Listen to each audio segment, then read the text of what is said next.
আমাদেরকে আমাদের আল্লাহ দুনিয়া ছাড়তে বলে নাই, আখিরাত ভুলতে বলে নাই, দুনিয়া বাদ দিতে বলে নাই। আল্লাহ ওয়ালা তানসা নাসিবাকা মিনাদ দুনিয়া, আল্লাহ বলছে বান্দা দুনিয়া ভুলে যেও না। আমি বাজার, ব্যবসা, হাট ঘাট, চাকরি, ক্ষেত খামার, স্ত্রী, সন্তান, ঘর পরিবার, ঘুম, আহার, নিদ্রা, আমি কোনোটাই বাদ দিতে বলি নাই বান্দা, ছাড়তে বলি নাই। আমি আল্লাহ তোমাদের জিন্দিগি বানাইছি দুইটা, একটা হলো দুনিয়া আর একটা হলো আখিরাত।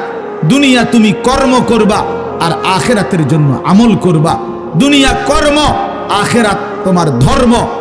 দুনিয়ার জন্য করবা কর্ম, আখিরাতের জন্য করবা ধর্ম। তো ধর্ম এবং কর্ম, কর্ম এবং ধর্ম মিলবে, তোমার গন্তব্য জান্নাতি হবে। তাইলে এখন হুজুর একটা আশ্চর্য সুন্দর কথা কইছে যে আল্লাহ বলছে বান্দা দুনিয়া তোমার কর্ম, আখিরাতের জন্য তোমার ধর্ম। কিন্তু আখিরাত লম্বা সময়, দুনিয়া স্বল্প সময়। নবীজি সাল্লাল্লাহু আলাইহি সাল্লাম বলছেন একটা সাগরের মধ্যে যদি কেউ নিজের আঙ্গুল চুবায়, ভিজায়, তো আঙ্গুলের অগ্রভাগে যেটুকু পানি, এইটুকুই হলো দুনিয়া, আর সাগরের বাকিটা পানি আখিরাত। তাইলে আখিরাত লম্বা না দুনিয়া লম্বা বলেন? কিন্তু মজার বিষয় হলো লম্বা হলো আখিরাত, স্বল্প হলো দুনিয়া।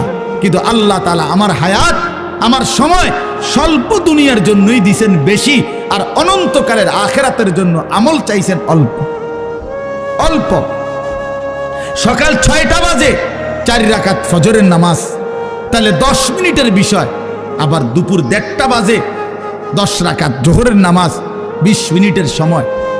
তাইলে ধরে নিলাম সকাল 6টার পরে 7টা, 8টা, 9টা, 10টা, 11টা, 12টা, 1টা, প্রায় 7.5 ঘন্টা পরে আবার 20 মিনিট। তাহলে সকালের 10 মিনিট আর দুপুরের 20 মিনিট, এই হলো 30 মিনিট মনে করেন আখিরাতের জন্য, আর 7.5 ঘন্টা আমার দুনিয়ার কর্মের জন্য।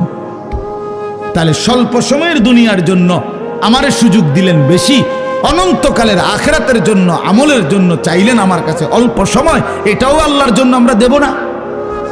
এটা ইনসাফ হইল? এটা বিবেকের দাবি হইল ভাইয়া? অতএব আমি অনুরোধ করছি, মেহেরবানি করে আমরা ভাবতে শিখি। আরে এই বাচ্চা লাগাই দিলেন কেন আপনারা, আবার নামাই দিলেন কেন? তাইলে শেষ, আমার কথা শেষ, আর অল্প একটু কথা। তাইলে আমি বলতে চাচ্ছি, আমরা যদি বুদ্ধিমান হইতাম তাইলে দুনিয়া আমাদের সুন্দরী চলে, আখিরাত সাথে নিলে দুনিয়া লস হয় না। আখিরাত সাথে নিলে 5 ওয়াক্ত নামাজ যদি কেউ মজবুত সিদ্ধান্ত নেয়, এটা কঠিন কিছু না। হালাল উপার্জনের কেউ সিদ্ধান্ত নিলে এটা কঠিন কিছু না। চরিত্র হেফাজতের সিদ্ধান্ত নিলে খোদার কসম এটা কিছুই না। আল্লাহ তাআলা হাদিসে কুদসিতে আছে, ওয়াদা দিছে, কেউ যদি আমি আল্লাহর ভয়ে চোখ হেফাজত করে, আমি তার দিলের মধ্যে ইমানের এমন স্বাদ দেব যে নগদ ইমানের মজা সে পাইতে থাকবে। খোদার কসম, এটা হাদিস। মান তারাকাহা মাখাফাতি আবদালতুহু ঈমানান ইয়াজিদু হালাওয়াতাহু ফি কলবি। তাহলে গুনাহ ছেড়ে দিলে, আল্লাহকে মেনে নিলে, আল্লাহর ইবাদত করিলে খুব কঠিন কিছু না, খুব কঠিন কিছু না। এই জন্য প্রিয় ভাই আমার, বাপ আমার, এই শেষ বেলায় আমি এই অনুরোধটাই করতে চাই, আমরা যদি বুঝি আখিরাত আমাদের জিন্দেগি, পরকালের জন্যই আমাদের প্রস্তুতি। আল্লাহর কথা হচ্ছে, কোরআনের কথা হচ্ছে, ওলামায়ে কেরাম নসিহত করতেছেন, এই সময়ও যদি আমার দিল আন্তরিক না হয় তো আর হবে কখন?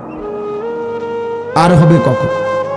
কোরআনুল কারীমের মধ্যে আছে, আল্লাহ তাআলা বলেন, ফাবিআইয়ি হাদিসিন বা'দাহু ইউমিনুন। আল্লাহ তাআলা বলেন, বান্দা এই কোরআনের চাইতে দামি আর কোন কথা বললে তুমি বিশ্বাস করতা? তুমি বলো। আল্লাহ নিজে জানতে চাচ্ছে আমাদের কাছে। ফাবিআইয়ি হাদিস, 23টা বছর আমি আল্লাহ কোরআন নাজিল করলাম, সর্বশ্রেষ্ঠ ফেরেশতাকে দিয়ে নাজিল করলাম, জিবরাইল, সর্বশ্রেষ্ঠ রাসূলের কাছে নাজিল করলাম, 23 বছর নাজিল করলাম, 30 পারা কোরআন নাজিল করলাম। আল্লাহ তাআলা জানতে চাচ্ছে আমাদের কাছে, বান্দা বলো না এরপরে এর চাইতে দামি আর কোন কথা বললে তুমি ঈমান আনতা, বিশ্বাস করতা, মেনে নিতা? তুমি বলো, তুমি বলো। এজন্য কোরআনুল কারীমের প্রতি আন্তরিক হওয়া, আল্লাহর কথার প্রতি সর্বোচ্চ মনোযোগী হওয়া, এটা আল্লাহর আদেশ, কোরআন শরীফের আদেশ এটা।